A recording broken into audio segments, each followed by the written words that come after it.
don't sound as enthusiastic as I should, that's not the toy's fault. That's just because half an hour ago, at the time of recording this, I found out exactly what happened at Achievement Hunter and Rooster Teeth, and as a longtime Achievement Hunter fan, that hits you hard. If you want to know what I'm talking about, you can just go on Twitter and pretty much find out what happened. But anyways, so Stinger here is a mixed bag. Hey, what's up? Today I have Studio Series Stinger. This guy was part of Wave 1 of the Studio Series line, one of the figures that pioneered this really cool line of movie toys, and was probably the deluxe from Wave 1 that people wanted the most because of the fact that we just never got a Stinger. I mean, there was that Takara Bumblebee repaint, but it was a Takara figure, so it's hard to get on this side of the world. So Stinger was usually the one that you'd never see in stores, at least in my area, because of how many of them would just be bought by people immediately. I remember this one time at Walmart. Funny story. I dropped something. There was one time at Walmart where I went there one day and there were like 3 or 4 Stingers on the shelf back when Studio Series just came out. And I saw them and I was like, Stinger.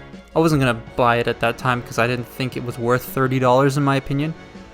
And then I go to that same Walmart the next day because I forgot something. They were all gone. All 4 of them were gone. It's pretty funny.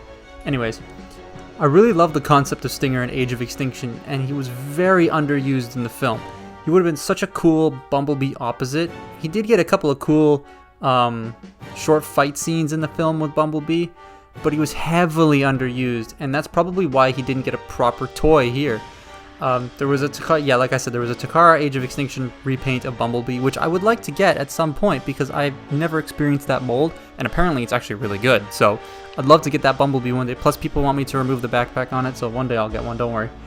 But this is just a much better sort of Stinger figure. I mean, it represents Stinger a lot better than the old one did. This guy retails for about 20 to 25 bucks in the US or 30 Canadian.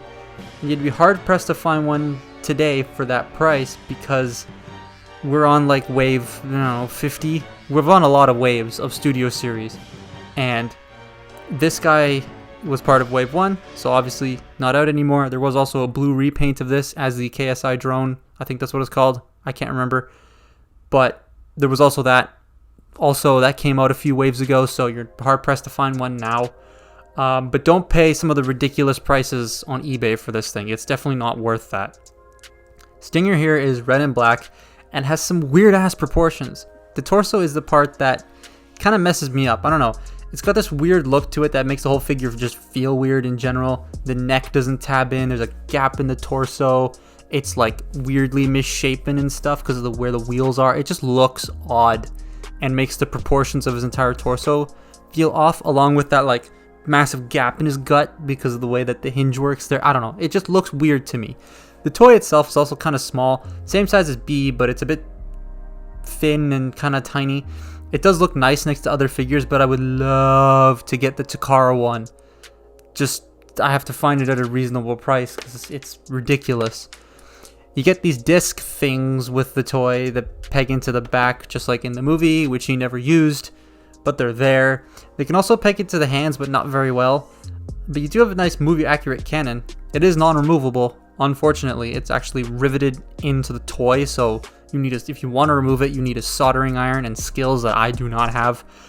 But I don't mind it being there forever. That's where I'd put it anyways when I display it, so I don't really care.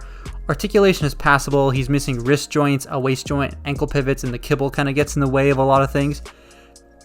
So you're unfortunately not gonna get this guy into very many dynamic poses, but it kind of gets the job done.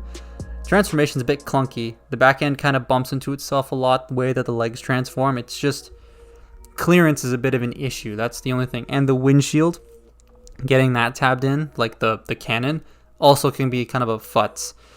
Okay, so this is the Pagani Huayra. This hypercar here is my favorite car ever made on the planet. I was a huge fan of the Zonda, Pagani's previous car, and they made so many different types of Zondas. There'd be like, oh, this is the last Zonda we're making. 3 months later, here's the Zonda F. We're making no more Zondas. Like a year later, here's the Zonda R. Look, we've invented Carbotanium. Like, they made too many Zondas. The Zonda kind of got washed out for me pretty quickly after the first like 3. So yeah, then they brought in the Huayra, and that was a breath of fresh air, and it just looks superb. I love this car, and I will probably never afford one because it's like $4 million. In Canada at least, it's $4 million for this car. But hey, I have this toy, that means I own a Huayra, right? The car mode is quite accurate to what you see in real life, which is awesome. Like, I've seen one of these in real life at the Toronto Auto Show, and it's a nice car. Believe me, I love this thing. I can't gush over how much this car is enough. It's how much I love the car. I can't speak English because the car is around. It's a really nice car. The blades do stick out of the bottom, which kind of ruins the illusion, but then again, a hypercar with saw blades sticking out of it is really James Bond-like. Any second now. Oh, that's uncomfortable. I presume at some point there's going to be a simply hideous accident. Yep. I think it could be time to admit failure. Compared to other toys, again, and it's small, I believe the car is bigger than this in real life. I didn't actually see it next to any other cars. It was like in the middle of its own plinth. But it still looks nice next to the other figures. Overall, I do like this figure. It's a little too expensive for what you get, but it's nice to have. I'm glad we got a proper Stinger figure. I'd love to see a version 2. I doubt they'll ever do one because Stinger's not that much of an important character to make a version 2 figure of. But if they ever did, I would be all for it. It'd be really cool. Anyways, that's been my look at Studio Series Stinger. Follow me on Twitter and Instagram, link below. Patreon and Ko-fi links are also linked in the description. If you guys want to support the channel, don't forget to subscribe, and thank you very much for watching. I will see you next time. Goodbye. Oh my god.